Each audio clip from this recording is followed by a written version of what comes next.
Hello everyone, welcome to my channel learning computer with Haq. আজকের ভিডিওতে আমরা মাইক্রোসফট ওয়ার্ডের টেক্সটের কিছু কন্ডিশন অ্যাপ্লাই করব।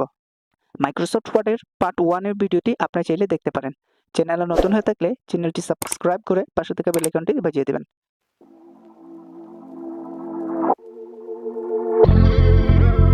যে কন্ডিশনগুলো মাইক্রোসফট ওয়ার্ডের টেক্সট লেখালেখি করার সময় অ্যাপ্লাই করব, সেগুলো আজকে আমরা একটু বিস্তারিতভাবে দেখব।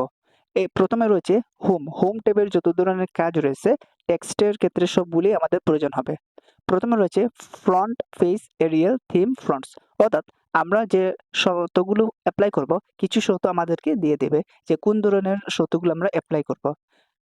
আমি যদি এখানে একটি উদাহরণ হিসেবে আমি লিখেছি লার্নিং কম্পিউটার উইথ হক, এই টেক্সটের উপর আমি এই যতগুলো শর্ত রয়েছে কন্ডিশন রয়েছে এগুলো আমি একটি একটি করে অ্যাপ্লাই করে আপনাদেরকে দেখাবো। এছাড়া নিচে যে স্কোয়ার প্লাস বি স্কোয়ার এবং 5% এ প্লাস এ মাইনাস এইচটি টিভি পিডিএস4 এগুলোর উপর আমরা শর্তগুলো অ্যাপ্লাই করব। প্রথম শর্ত হচ্ছে ফ্রন্ট ফেস এরিয়াল।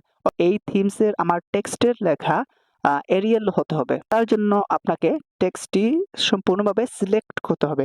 যে টেক্সট আপনি এরিয়াল করতে চান, এরিয়াল ফন্টে করতে চান, সেই টেক্সটটি সিলেক্ট করবেন। সিলেক্ট করার পর এখান থেকে ফ্রন্টস যে একটি অপশন রয়েছে সেটির মধ্যে ক্লিক করবেন। ক্লিক করার পর এখানে অনেক ধরনের ফ্রন্ট রয়েছে, তো আমাকে বলছে এরিয়াল। এখানে যদি আপনি বিভিন্ন ধরনের ফ্রন্টসের আকার আপনি পাবেন, আপনি সেই এখান থেকে সার্চ বারে এরিয়াল লিখতে পারেন। এরিয়াল লেখার পর এরিয়াল রো যে রয়েছে সেটি হচ্ছে আমার এই ফ্রন্টের সাইজ। তখন আপনি এখান থেকে এন্টারে হিট করবেন। এন্টারে হিট করার পর এই যে আমার টেক্সটের লেখাটি দেখতে পাচ্ছেন আপনারা চেঞ্জ হয়ে গেছে। থিম ফন্টস এর একটি ইন্টারেস্টিং বিষয় হচ্ছে এখানে বিভিন্ন ধরনের ফন্টের ডিজাইন রয়েছে। আপনারা ইচ্ছে মতো আপনাদের ফন্টের ডিজাইন নিতে পারেন, তবে আপনাকে যে ফন্টের ডিজাইন শর্তে বলে দেবে সেটি আপনাকে প্রয়োগ করতে হবে। তারপর দ্বিতীয় কন্ডিশন হচ্ছে ফন্ট সাইজ 13.5। এখানে আমাদেরকে যে টেক্সটের যে ফন্ট রয়েছে সেটির সাইজ 13.5 হতে হবে। তার জন্য এখানে এই যে ফন্টের সাইজ যেগুলো যদি আমরা চাই, এখানে দেখতে পাচ্ছেন আপনারা বিভিন্ন রকমের সাইজ রয়েছে। আপনাদের পছন্দ অনুযায়ী আপনারা এই সাইজগুলো বড় ছোট করতে পারেন। আরেকটি ইন্টারেস্টিং বিষয় হচ্ছে এখানে এসে আপনারা যত পরিমাণ আপনাদেরকে কন্ডিশনে বলে দেবে কি পরিমাণ সাইজ হতে হবে, সেই সাইজটি যদি আপনারা খুঁজে না পান এখানে এসে লিখে আপনারা সেটি বের করতে পারবেন। তারপর আপনারা এন্টারে হিট দিবেন। দেখেন এই যে টেক্সটের সাইজটি রয়েছে এটি অনেক ছোট হয়ে গেছে। আপনাদের বোঝার সাথে সেটি আমি বড় রেখেই দিলাম। তৃতীয় যে শর্তটি হচ্ছে সেটি হচ্ছে টেক্সট বোল্ড, অর্থাৎ আমার যে টেক্সট রয়েছে সেটিকে আমাকে বোল্ড আকারে করতে হবে। অর্থাৎ এই যে টেক্সটের কালারটি রয়েছে সেটি আরো একটু গাঢ় হবে। তার জন্য আপনারা এখানে ফন্ট যে অপশন রয়েছে এখানে আসার পর আপনারা বি নামে যে একটি লেখা দেখতে পাচ্ছেন এটি হচ্ছে বোল্ড। এখানে ক্লিক করার পর আপনার যে টেক্সটটি এটি বোল্ড হয়ে যাবে। এই যে অনেক গাঢ় হয়ে গেছে টেক্সটটি। তারপর যে শর্তটি হচ্ছে অর্থাৎ টেক্সট ইটালিক।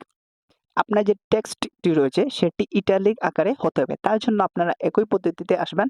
ফ্রন্টে আসার পর এখানে বোল্ড করার পর যে অপশনটি দেখতে পাচ্ছেন সেটি হচ্ছে আই, অর্থাৎ ইটালিক। কন্ট্রোল আই যদি আপনি প্রেস করেন তাহলে ইটালিক হয়ে যাবে। এই যে আমার টেক্সটটি এখন ইটালিক আকারে হয়ে গেল। তারপরে সূত্রটি হচ্ছে টেক্সট আন্ডারলাইন। এই টেক্সট আন্ডারলাইন হচ্ছে আপনার যে টেক্সট রূপে যে বা যে লেখা রয়েছে সেটির নিচে আপনাদেরকে আন্ডারলাইন দিতে হবে। তার জন্য আপনারা চাইলে এই টেক্সটটিকে সম্পূর্ণভাবে সিলেক্ট করার অবস্থায় কন্ট্রোল ইউ অথবা এখানে ফ্রন্টে আসার পর এখান থেকে আপনারা যদি চান এখানে ইউ এর নিচে ক্লিক করলে আপনাদের এই যে টেক্সটের মধ্যে আন্ডারলাইন চলে আসবে।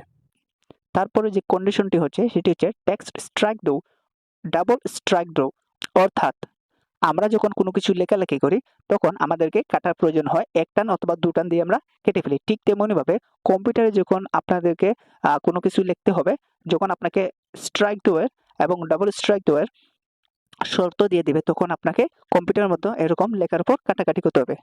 তার জন্য আপনারা এই যে আপনাদের টেক্সটটিকে সম্পূর্ণভাবে সিলেক্ট করবেন। সিলেক্ট করা অবস্থায় এখান থেকে আবার ফ্রন্টে আসবেন। আসার পর এখানে এবিসি নামে স্ট্রাইক দো লেখা রয়েছে এবং এটি কাটা অবস্থা রয়েছে। আপনারা এখানে একটি ক্লিক করবেন। ক্লিক যে আপনাদের টেক্সটের উপর একটি কাটা চলে আসছে। এখন আমরা দেখব কিভাবে ডাবল স্ট্রাইক দো করা যায়। তার জন্য আপনারা টেক্সটটিকে সম্পূর্ণভাবে সিলেক্ট করবেন।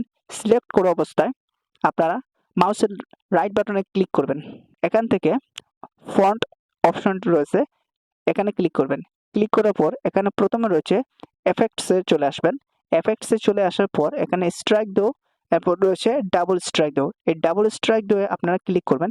ক্লিক করার পর এখান থেকে ওকে ক্লিক করবেন। তাহলে দেখেন আপনার যে টেক্সটের মধ্যে দুটো স্ট্রাইক দো চলে আসছে।